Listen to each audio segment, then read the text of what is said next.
Apple also at all-time highs. That's where I want to start our conversation with Dan Niles, coming back to us, founder and portfolio manager at Niles Investment Management. Dan, great to see you again. Great to see you too, Oliver. Oh, last time we spoke, about 3 months ago, you were talking about how you had confidence in the iPhone refresh cycle. So with the Apple at highs, is that telling us it's going to happen?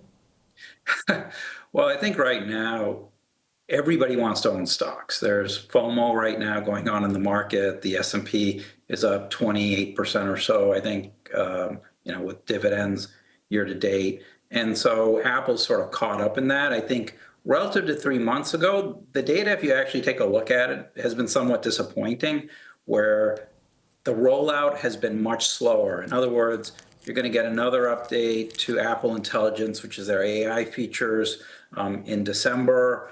You don't get a rollout in Europe until next year, hopefully in Q1. And China, we still don't know when they're going to roll out AI features. So with the stock having now, multiple just keeps expanding, now in the low 30 PE range. And by the way, the S&P is about 22 times.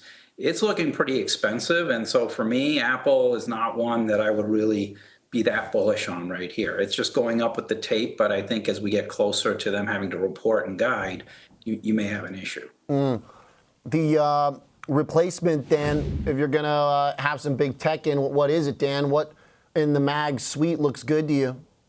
Well, quite honestly, Amazon, looks good. It was one of our top 5 picks coming into this year. And if you look at this last quarter, they really beat across the board, whether it was revenues or margins, whether it was AWS or their e-commerce business. They were doing very, very well. And then at the Amazon Invent conference that they had yesterday, day before, business sounded really good with some of the initiatives they had going on with Amazon Web Services and some of the new chips they were developing. So I think Amazon, when you look at it, it looks like they're going to still be able to gain share. They still should have more margin expansion available to them, especially in international markets. And they're using AI relatively well also internally in terms of recommending what products you may want to buy, et cetera. So when you look at the MAG 7, it's probably one of the better ones in there in terms of where there's still strength. It kind of seems like Amazon is a bit of a kingmaker too now, the way folks have been describing NVIDIA, everyone in their supply chain, like ServiceNow, extending their partnership with AWS. You like that description, Dan? Well, I mean, to some extent, if you think about it and you say, okay, in terms of the public cloud vendors, Amazon has almost 1/3 of that market share, with obviously Microsoft next and then Google the next smallest. So they've got the heft to help determine through their partnerships who also gets to benefit, because they can draft off the momentum that Amazon has. So yes, I would agree with that. Okay. So thinking about the equity construction then for the portfolio, that side of it, if you're picking and choosing within big tech, does that kind of favor a more equal weight stance than a indexed approach with the market cap pull of a few of those big names?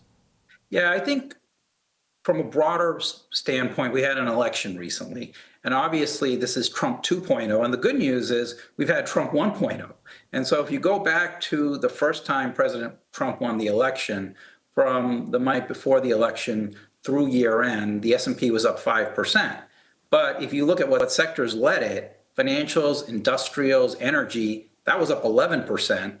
And then small caps was up 14%. So this is back in 2016. If you look at it this time around, it's sort of a similar situation where the S&P is up about 6%.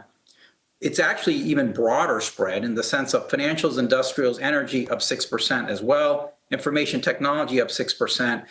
But when you look at small caps, which really led after the 2016 election, small caps are up 9% so far since the election. So I do think as you look at next year, things like lower taxes that favor small caps, deregulation that favors things like industrial, tariffs that should help stuff like industrials as well, deregulation, financials, obviously. So there's reasons to think that this will broaden out into other areas beyond just tech. And by the way, I do believe that by the time we get to the middle of the year, we are going to go through an AI CapEx digestion phase. And so a lot of the AI related stocks may actually start to underperform, especially if you have hyperscaler CapEx this year, which for the big guys is up like 60% year over year. If that slows to something more like 10 to 20%, because you're not necessarily getting the revenues from all this investment that you anticipated. So it seems like for a lot of folks, the kind of equal weight approach is a way to kind of shorthand the kind of range of outcomes and scenarios without a dependency on the Mag 7 big caps. You described 2025 as having one of the widest potential ranges of outcomes that you've seen in your career, Dan.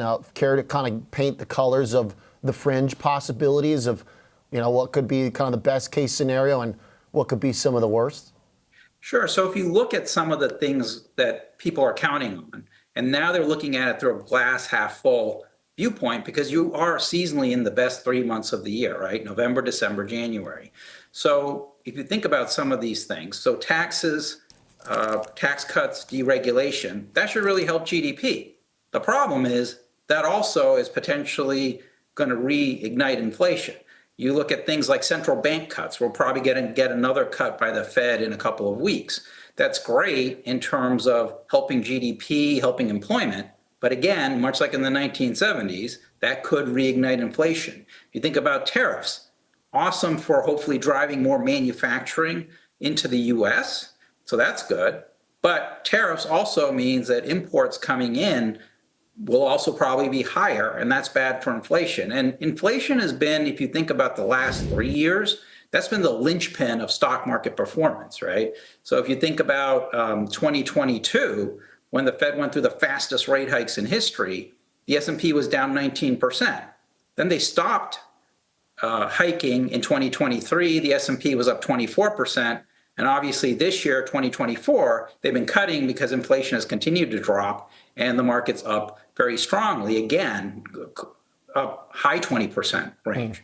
So if inflation does end up picking up because of some of these pro-growth policies, people may start to focus not so much on the growth, but on inflation. And does the Fed have to pause or, God forbid, start to hike next year? And that's something you need to think about, especially as you get into next year.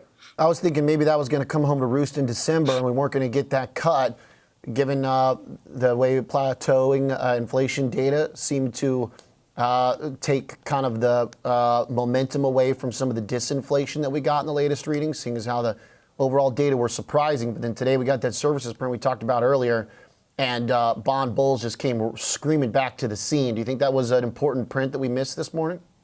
Yeah, I think it's an important print, but I think the Fed's been pretty clear. They're erring on the side of trying to protect the labor market, and they're not as worried about inflation, rightly or wrongly. And so, our jobs is not what do we think the Fed should do? It's what do we think the Fed will do? And I think the Fed will cut. I think by mid next year, that's why I'm much more concerned about the back half of next year of do we run into a problem? Great stuff. Dan, like the macro discussion into the stock picks. Appreciate your time as always.